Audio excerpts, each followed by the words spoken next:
তোকে পই পই করে বারণ করেছিলাম এত দেরিতে বের না হতে। তোর জন্য অপেক্ষা করতে করতেই দেখ এখন কতটা রাত হয়ে গেল। বকিস না তো, এমনিতেই আমার মেজাজ ভালো নেই। তার উপর এখন এই ঘন জঙ্গলের রাস্তায় শর্টকাটে হেঁটে যেতে হচ্ছে। কে জানতো বিমল বাবু অত দেরি করবেন। এমন হলে তো ওনার সাথে কোনো অ্যাপয়েন্টমেন্টই রাখতাম না আজকে। আচ্ছা হয়েছে হয়েছে, এখন আর এত আফসোস করে লাভ নেই। তাড়াতাড়ি পা চালা, জায়গাটা আমার মোটেও ভালো লাগছে না। হ্যাঁ চল, এই জঙ্গল নিয়ে অনেক উল্টোপাল্টা কথা শুনেছি। আমি রক্তিমকে কোনো মতে তাড়া দিয়ে নিজেও তার আগে আগে হেঁটে যেতে লাগলাম। রক্তিম আর আমি ছোটবেলার বন্ধু, ছোটবেলা থেকেই আমরা এই গ্রামেই বড় হয়েছি। এখন রক্তিম অনেক বড় অফিসার হয়ে গেছে, সে শহরে শিফট হয়েছে মাস কয়েক হলো, কিন্তু আমি এই গ্রামেই থাকি, এই গ্রামের একটা স্কুলে পড়াই। 2 দিন হলো রক্তিম গ্রামে এসেছে ছুটি কাটাতে, কিন্তু এখানে এসেও তাকে কাজের চাপ সামলাতে হচ্ছে, আর তার ফলস্বরূপ আজ তাকে শহরের একজন বড় ম্যাজিস্ট্রেট বিমল মিত্রার সাথে অ্যাপয়েন্টমেন্ট রাখতে হয়েছিল। 2 বন্ধুর পরিকল্পনা ছিল আজকে রাতে আমরা বড় পুকুর পাড়ে গিয়ে মাছ ধরব। আমি সব ব্যবস্থা করে রেখেছিলাম, কিন্তু তার এত দেরিতে অফিস থেকে বের হতে হয়েছে বলে সেই প্ল্যান ক্যান্সেল করতে হলো। এখন কোনো মতে এই ঘন জঙ্গল পেরিয়ে বাড়ি পৌঁছাতে পারলেই হয়।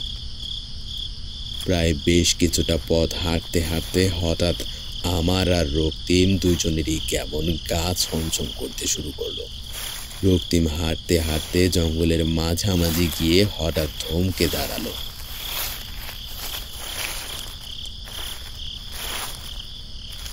কিরে, দাঁড়িয়ে গেলি কেন? একটা মরমর আওয়াজ শুনতে পাচ্ছিস?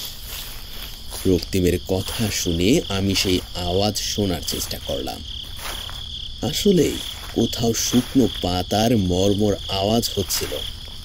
হঠাৎ আমার খেয়াল হলো এত ঘন জঙ্গলে কোনো হিংস্র পশু আক্রমণ না করে বসে। আমি রক্তিমকে আবারও তাড়া দিলাম। যেই শব্দই হোক না কেন, এখন সেসব শব্দ শোনার সময় নেই, তাড়াতাড়ি চল, কোনো হিংস্র পশুও হতে পারে। না, এটা কোনো হিংস্র পশুর পায়ের আওয়াজ হতে পারে না। একটা হিংস্র পশু যখন হেঁটে আসে তখন কিছুটা হলেও তার চাপা গড়গড়ের আওয়াজ থাকে। দেখ রক্তিম, এখন এইসব নিয়ে অ্যানালাইসিস করার সময় না। আচ্ছা মানলাম হিংস্র পশু পাখি না, কিন্তু চোর ডাকাতও তো হতে পারে। রক্তিমের সাথে কথা বলতে বলতেই হঠাৎ আমি খেয়াল করলাম রক্তিমের পেছনের ঘন জঙ্গল থেকেই জলজলে চোখে এক বুড়ি এসে দাঁড়ালো। এত রাতে জঙ্গলে এক বুড়িকে দেখে আমি বেশ অবাক হলাম। আমার দৃষ্টি অবলম্বন করে রক্তিম সেই বুড়ির দিকে ঘুরে দাঁড়ালো। কি অদ্ভুত ব্যাপার! রক্তিম একটুও দ্বিধাদ্বন্দ্ব না করে সেই বুড়ির সাথে হেসে কথা বলতে শুরু করলো।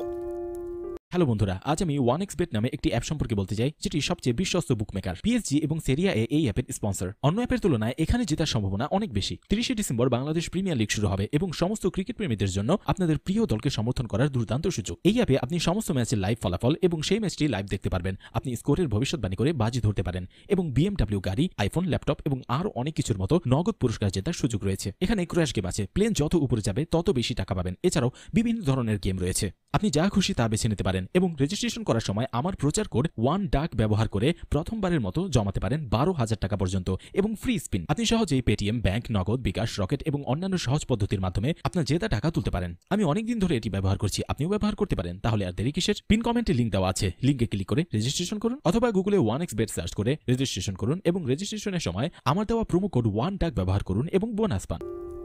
আরে বুড়িমা, আপনি এত রাতে জঙ্গলে কি করছেন? এই জঙ্গল দিয়েই হেঁটে যাচ্ছিলাম, হঠাৎ জঙ্গলের রাস্তায় কারো পায়ের আওয়াজ পেয়ে এদিকে হাঁটতে শুরু করলাম। এখন তো দেখছি তোমরা দুজন এখানে। আমরা আসলে জঙ্গলের শর্টকাট রাস্তা ধরে বাড়ির দিকে যাচ্ছিলাম, কিন্তু যে রাত হয়েছে এখন তো মনে হচ্ছে রাস্তাই ভুলে গেছি। রাস্তা ভুলে গেলেও অত চিন্তার কোনো কারণ নেই। আমার সাথে আমার বাড়িতে চলো, রাতটা থাকতে পারবে তোমরা। সকালে উঠে না হয় দিনের বেলায় আলো দেখে জঙ্গল পেরিয়ে চলে যেও। রক্তিম একটুও বিচলিত না হয়ে কান্তা বুড়ির পিছু পিছু হাঁটতে শুরু করলো। বিষয়টা আমার কাছে মোটেও সুবিধার মনে হলো না। এত বছর ধরে এই গ্রামে আছি, অথচ কখনো এই বুড়িকে নিজের চোখে দেখলাম না। আজ হঠাৎ জঙ্গলের রাস্তায় কোথা থেকে সে উদ্ভব হয়ে তার বাড়িতে নিয়ে যাচ্ছে আমাদের। আমি রক্তিমকে থামানোর চেষ্টা করলাম। রক্তিম, এই রক্তিম, এভাবে অজানা একটা মানুষের বাড়িতে যাওয়াটা কি ঠিক হচ্ছে? চিন্তা করিস না তো, আমার কাছে মোটেও খারাপ কিছু মনে হচ্ছে না। আর তাছাড়া একটা রাতই তো। বুড়িটি আমাদের সামনেই ছিল, তাই আমি চাইলেও রক্তিমকে কিছু বলতে পারতাম না, সে আবার আমাদের কথা শুনে না ফেলে।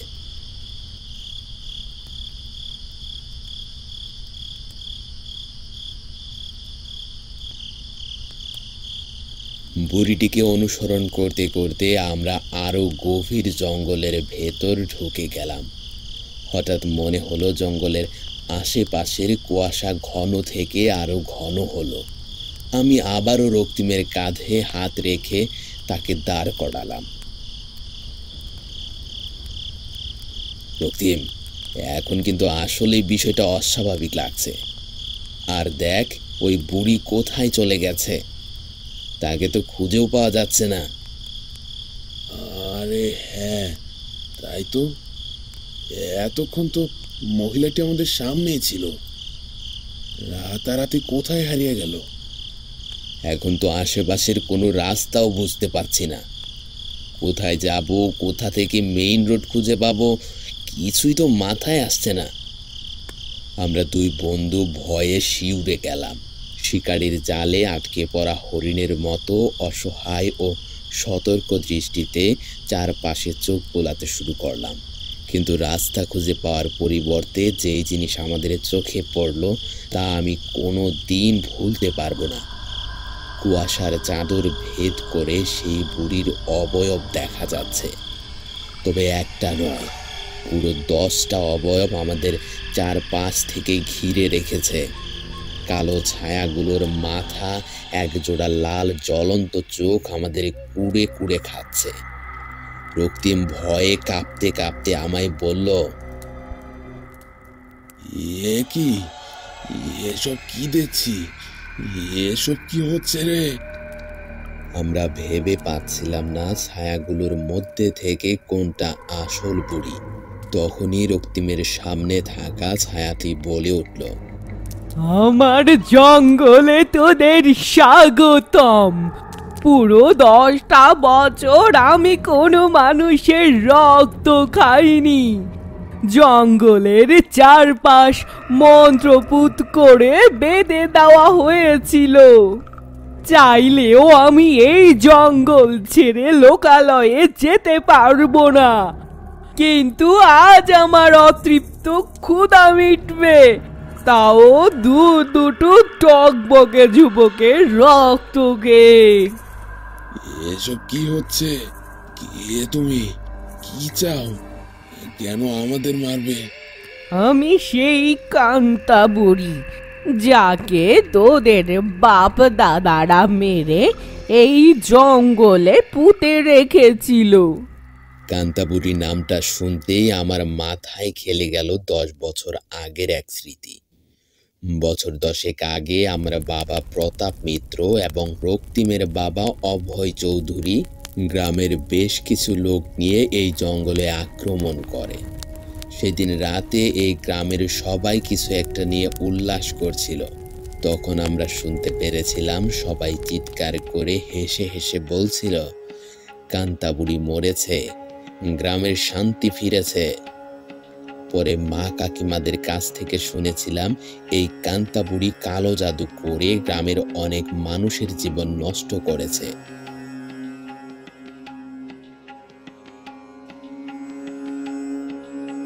আর প্রতি অমাবস্যা রাতে সে গ্রামের একটা যুবককে বলি দিয়ে রক্ত পান করত, যেন শয়তান তাকে অনেক বেশি শক্তিধর বানায়। আমরা ভেবেছিলাম কান্তাবুড়ির উৎপাত চিরকালের মতো শেষ হয়ে গেছে, কিন্তু আজ নিজের চোখে যা দেখছি তাতে বোঝাই যাচ্ছে এই জঙ্গল মৃত্যুর ফাঁদ ছাড়া আর কিছু না। কান্তাবুড়িকে মেরে তার শক্তি আরো 10 গুণ করে দিয়েছেন আমাদের পূর্বপুরুষেরা। আমি চারপাশে আবারও ভালো করে তাকিয়ে দেখলাম কোনোভাবে সেখান থেকে পালানো যায় কিনা, কিন্তু পালানোর মতো একটা চিটো ফোঁটাও খুঁজে পেলাম না। রক্তিমের সামনে দাঁড়িয়ে থাকা কান্তাবুড়ির ছায়াটি ধীরে ধীরে রক্তিমের দিকে এগিয়ে গেল। সে হাত লম্বা করে রক্তিমের গলা চেপে ধরল এবং তাকে শূন্যে উঠিয়ে দিল।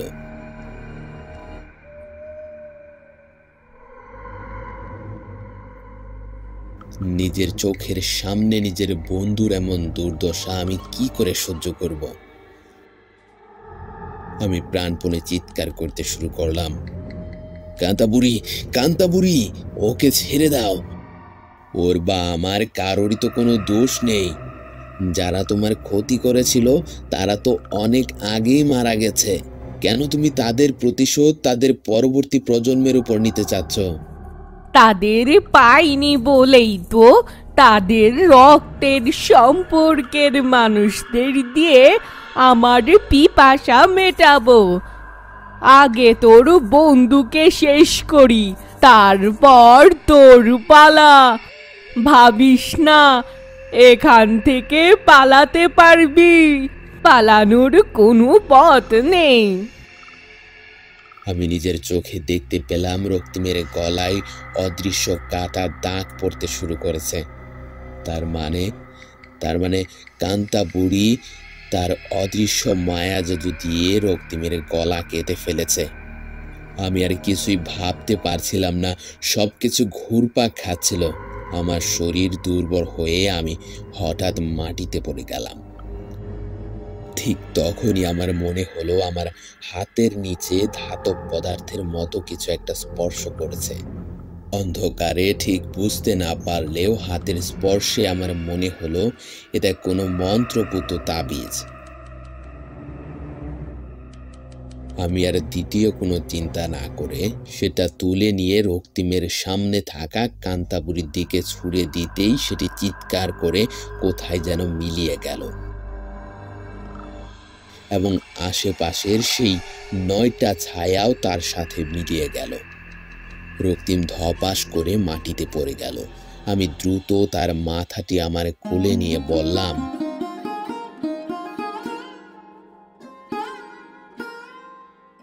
রক্তিম, রক্তিম চোখ খোল ভাই। আমি বোধহয় আর বাঁচবো না রে, খুব কষ্ট হচ্ছে, শ্বাস নিতে পারছি না। এভাবে বলিস না, তুই আমার ছোটবেলার বন্ধু, তুই তো আমার ভাই, তুই আমাকে ছেড়ে যেতে পারিস না।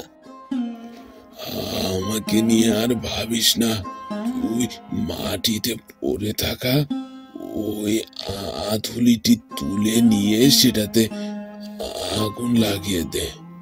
এরপর সেই জ্বলন্ত আধুলিটি নিয়ে প্রাণপণে এই জঙ্গল থেকে ছুটে বেরিয়ে যাবি। জঙ্গলের একদম শেষ মাথায় গিয়ে ওই আধুলি জঙ্গলের কোনো এক শুকনো ঘরের উপর ছুঁড়ে মারবি। এই পুরো জঙ্গল জ্বালিয়ে দিতে হবে, না হয় ওই কান্তাবুড়ি এখান থেকে মুক্তি পেয়ে পুরো গ্রাম নিশ্চিহ্ন করে দেবে। তুই এত কিছু কি করে জানলি? কান্তাবুড়ি আমাকে মেরেই ফেলেছে, তাই সে তার শিকারকে তার মৃত্যুর শেষ সময়ে সব সত্যি বলে দেয়, যেন পরবর্তীতে সেটা আর অন্য কেউ না জানতে পারে। ভাগ্যক্রমে আমি শেষের কিছু মুহূর্ত হাতে পেয়েছি বলে তোকে জানাতে পারলাম। ভালো থাকিস ভাই, ভালো থাকিস ভাই। কথাগুলো বলেই আমার বন্ধু রক্তিম সারা জীবনের জন্য চোখ বুজে ফেলল। আমার দু চোখের কান্না যেন বাঁধ মানছিল না, কিন্তু আমার হাতেও সময় কম ছিল। আমার বন্ধুকে আমি এই শয়তান কান্তাবুড়ির জন্য হারিয়েছি। এখন আমি তার হাতে আমার পুরো গ্রামকে নিশ্চিহ্ন হতে দিতে পারি না।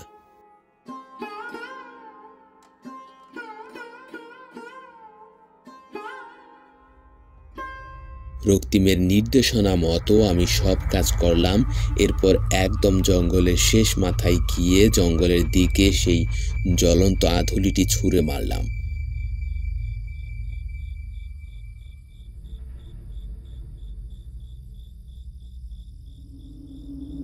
ঠিক তখনই আমার কানে ভেসে উঠল কান্তাপুরীর আর্তনাদ।